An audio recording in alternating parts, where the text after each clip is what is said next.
मस्जिद नबवी का मुतबर्रिक टुकड़ा जो जन्नत से लाया गया। मस्जिद नबवी में मौजूद जन्नत का एक टुकड़ा मस्जिद नबवी का चप्पा चप्पा, गोशा गोशा, मुकद्दस और मुतहर और इतर बेज हवाओं से मुश्कबार है। आज दौरे नबूवत का सारा शहर मदीना मस्जिद नबवी में शामिल हो चुका है। पूरे शहर में वो कौन सी जगह होगी जिसे हजरत नबी करीम सल्लल्लाहु अलैहि वसल्लम के कदम चूमने की सआदत नसीब नहीं हुई होगी। इस शहर का हर जर्रा आफताब व महताब से भी ज्यादा अपने आप को खुशकिस्मत तस्वुर करता है। वो इसलिए कि इसके सीनों में आफताब रसालत के कदम पड़ते रहे। हमारी आंखों की पलकें इन जर्रों को चूमने के लिए हम वक्त बेताब रहती हैं। मस्जिद नबवी का वो हिस्सा जो रोज़ा रसूल पाक और मिंबर मुस्तफ़ा सल्लल्लाहु अलैहि वसल्लम के दरमियान वाक़े है, बाकी सब हिस्सों से मुमताज और मुहतरम है। इस हिस्से को नबी आखिरुज़्ज़मान ने रियाज़ुल जन्ना कहा। इस मखसूस टुकड़े के मुतल्लिक हजूर नबी अकरम की हदीस मुबारका है, मेरे घर और मेरे मिंबर के दरमियान वाली जगह जन्नत के बागों में से एक बाग है, इसलिए रियाज़ुल जन्ना का मुकाम और मर्तबा हमारे नजदीक बहुत अफजल है। इस हदीस पाक को हजरत अबू हुरैरा ने रिवायत किया। ज़ायरीन इस हिस्से में नमाज अदा करते और इबादत करते हुए ये तसव्वुर करते हैं कि वो जन्नत के हिस्से में बैठे हुए हैं। नबी अकरम की हदीस मुबारका के मुताबिक मस्जिदुल हराम में एक नमाज का सवाब 1000 नमाजों के बराबर है और मस्जिद नबवी में एक नमाज का सवाब 1000 नमाजों के बराबर है। गोया के मस्जिद नबवी का मुकाम मर्तबा मस्जिद हराम के बाद है, लेकिन मस्जिद नबवी में रियाज़ुल जन्ना का मुकाम मर्तबा कितना बुलंद है अल्लाह और उसके रसूल ही बेहतर जानते हैं। रियाज़ुल जन्ना रोज़ा रसूल से मिंबर तक 22 मीटर तवील और 15 मीटर चौड़ा है। इस हिस्से में 8 सतून ऐसे हैं जिनको मस्जिद नबवी के बाकी सतूनों से इम्तियाज हासिल है। इन सतूनों को संगे मरमर और सुनहरी मीनाकारी से मस्जिद के बाकी सतूनों से नुमाया किया गया है। ये सतून रोज़ा अनवर की मगरबी दीवार के साथ मुमताज कर दिए गए हैं जो रियाज़ुल जन्ना के अंदर वाक़े हैं। इन मुतबर्रक सतूनों की तफसील अब आपको बताते हैं। सतून खनाना मिंबर रसूल के नजदीक वाक़े है। जब किसी ऊँटनी के बच्चे को माँ से जुदा कर दिया जाए तो वो अपनी मादर के फराक में रोता और बिलकता है। इस आवाज को अरबी में खनाना कहते हैं। दरअसल इस सतून के साथ भी कुछ ऐसा ही वाक़या पेश आया जिसकी वजह से इसे खनाना का नाम दिया गया।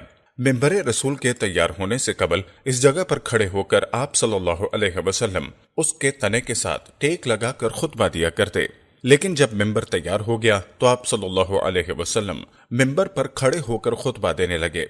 तब खजूर के दरख्त ने आपके फराक में इस तरह रोना चिल्लाना शुरू कर दिया जिस तरह ऊँटनी का बच्चा रोता और चिल्लाता है। इस दरख्त ने आहोजारी के शोर से सारी मस्जिद को गोया सर पर उठा लिया। ये मंजर देखकर आप सल्लल्लाहु अलैहि वसल्लम मिंबर से नीचे तशरीफ लाए और इस दरख्त पर शफकत से अपना दस्ते मुबारक रखा। दरख्त ने रोना चिल्लाना बंद कर दिया। आपने उसको मुखातिब होकर फरमाया, कयामत में तू मेरे साथ जन्नत में दाखिल होगा।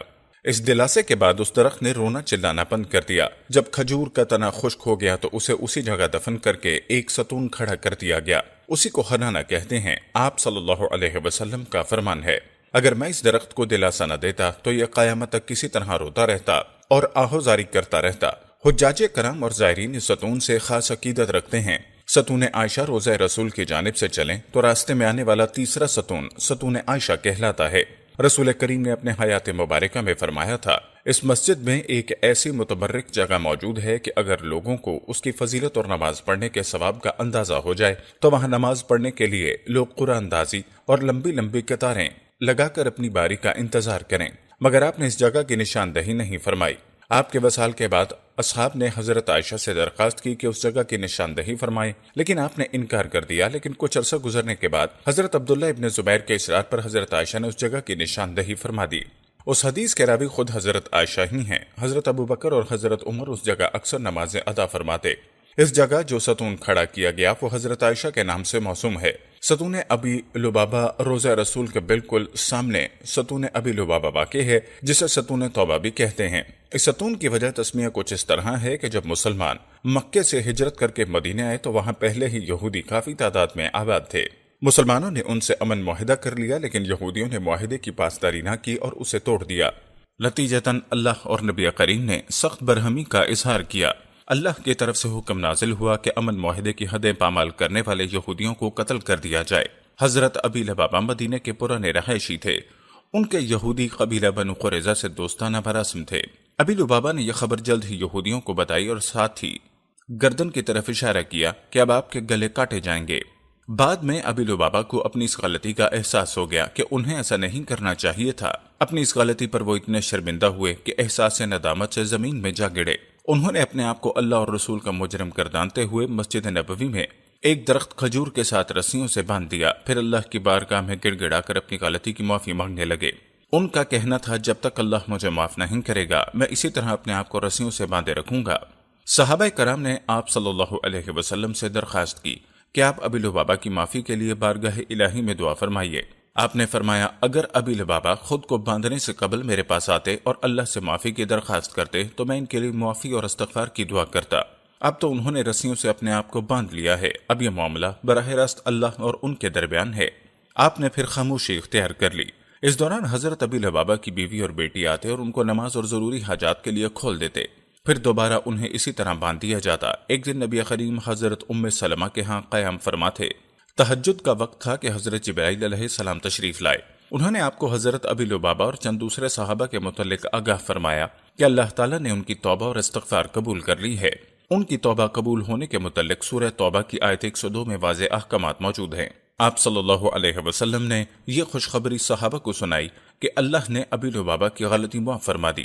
صحابہ نے یہ بشارت حضرت ابی لبابہ کو سنائی اور ان کی رسیوں کو کھولنا چاہا، لیکن انہوں نے یہ کہہ کر منع کر دیا کہ آپ صلی اللہ علیہ وسلم اپنے دست مبارک سے مجھے آزاد فرمائیں گے، میں کسی اور کو اجازت نہیں دوں گا۔ آپ نماز فجر کے وقت مسجد میں تشریف لائے، خود اپنے دست مبارک سے ابو لبابہ کی رسیاں کھولیں اور ان کو آزاد فرما دیا۔ بعد ازاں اسی جگہ ایک ستون بنایا گیا جسے ستون ابی لبابہ کہتے ہیں۔ زائرین اس ستون کے پاس 2 رکعت نماز اور توبہ و استغفار کرنے کو باعث فضیلت سمجھتے ہیں۔ ستون سریر کا مطلب ہے سونے کی جگہ۔ یہ وہ جگہ ہے جہاں آپ صلی اللہ علیہ وسلم نے اعتکاف فرمایا۔ اس جگہ آپ کا بستر بچھا ہوتا، اسی بستر پر اکثر آپ آرام فرماتے، اس لیے ستون کا نام ستون سریر ہے۔ ستون وفود کی بات کی جائے تو اس جگہ مدینہ سے باہر آئے ہوئے غیر مسلم یا مسلمان وفود سے آپ صلی اللہ علیہ وسلم ملاقات فرماتے اور دین اسلام کے متعلق انہیں تبلیغ کیا کرتے، اسی لیے ستون کا نام ستون وفود ہے۔ ستون حضرت علی، اس جگہ حضرت علی اکثر نماز ادا کیا کرتے۔ آپ صلی اللہ علیہ وسلم جب حضرت عائشہ کے حجرے سے نکل کر مسجد میں داخل ہوتے وہ اسی جگہ سے ہو کر گزرتے۔ اکثر اوقات دیگر اصحاب کرام بھی حضرت علی کے ساتھ آ کر بیٹھ جایا کرتے۔ اس مناسبت سے اس ستون کو ستون علی کہتے ہیں۔ ستون تہجدیہ ستون اصحاب صفہ کے چبوترے کے سامنے اور حضرت فاطمہ کے حجرے کے کونے پر واقع ہے۔ اس جگہ رسول اکرم صلی اللہ علیہ وسلم نماز تہجد ادا فرماتے۔ یاد رہے کہ نماز تہجد آپ صلی اللہ علیہ وسلم پر فرض تھی، اس لیے ستون کا نام ستون تہجد ہے۔ ستون جبرائیل کی بات کی جائے تو اس جگہ سے حضرت جبرائیل داخل ہو کر آقائے دو جہاں کی خدمت میں حاضر ہوا کرتے۔ آج کل یہ ستون روضہ مبارک کی حدود کے اندر آنے کی وجہ سے نظروں سے اوجھل ہے۔